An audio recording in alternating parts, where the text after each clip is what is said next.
বিশ্বনবী বলেন, ও রমণীরা, ও নারীরা, যে সমস্ত নারী এই 4টা কাজ করবে, এই 4টা কাজের গ্যারান্টি দিবে, তাদেরকে জান্নাতের 8টা দরজার গ্যারান্টি দেয়া হবে। কি 4টা কাজ? 1 নাম্বার, আল মারআতু ইযা সাল্লাত খামসাহা, যে নারী 5 ওয়াক্ত নামাজ পড়ে। কি করে? নারীরা, বোনেরা, বিশ্বনবী আপনাদেরকে 4টা কাজের কথা বলেছেন, খুব বেশি না। 4টা করলে 8 জান্নাতের দরজা সব খোলা। কোনটা দিয়ে যাবে? যেটা দিয়ে মনে চায়। 1 নাম্বার 5 ওয়াক্ত নামাজ। আমার বোনেরা জোহরের নামাজ পড়তে পড়তে এটা আসরে নিয়ে যায়, আসর পড়তে পড়তে এটা মাগরিবে নিয়ে যায়, এরকম আসরে নাই? আমার বোনেরা এটা করবেন না। ইন্নাস সালাতা কানাত আলাল মুমিনিনা কিতাবাম মাওকুতা, সময় মতো পড়বেন। সামাত শাহরা, রমাদানের রোজাগুলো রাখবেন। হাফিজাত ফুরুজাহা, যে নারী তার চরিত্রকে হেফাজত করে, তার প্রাইভেট হেফাজত করে, তার লজ্জাস্থান হেফাজত করে।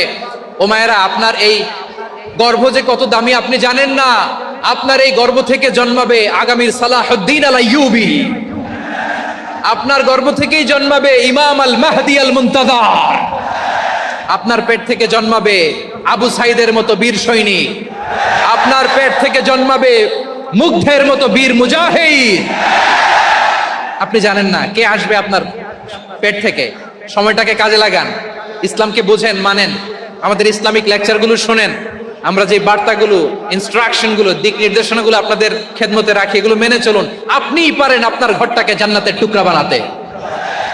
একটা family, it's a very big institution and you are the MD, the managing director of this institution. চিল্লায় বলেন ঠিক কিনা? চাইলেই পারেন ঘরটারে জান্নাতের টুকরা বানাতে। 5 ওয়াক্ত সালাত, রমাদানের রোজা, নিজের চরিত্রের হেফাজত, ও আতাআত বালাহা, স্বামীর আনুগত্য। এটাতে অনেকে ভুল করে থাকে। হায় রে আমার বোনেরা, স্বামীর আনুগত্যকে এটা নিজের অপমান মনে করবেন না। আপনার স্বামী আপনার সবচেয়ে বড় গার্ডিয়ান, তিনি আপনার সবচেয়ে ভালো চায়। নারী কখনো গার্ডিয়ানশিপের বাইরে থাকতে পারে না। হয় আপনি বাবার গার্ডিয়ানশিপের ভেতরে, বাপ না থাকলে ভাই আপনার গার্ডিয়ান, ভাই না থাকলে চাচা গার্ডিয়ান, বিয়ের পরে আপনার স্বামী আপনার গার্ডিয়ান। শরিয়া সম্মত স্বামীর আদেশগুলো আপনি মেনে চলবেন, কিন্তু শরিয়া বিরুদ্ধ কোনো আদেশ মানতে আপনি বাধ্য নয়। আওয়াজ করে বলুন সবাই ঠিক কিনা? এই 4টা কাজ যদি কোনো নারী করে, বিশ্বনবী বলেন জান্নাতের 8টা দরজা খোলা। তোমার যেটা দিয়ে মনে চায় সেটা দিয়ে জান্নাতে তুমি এন্ট্রি নিতে পারবা।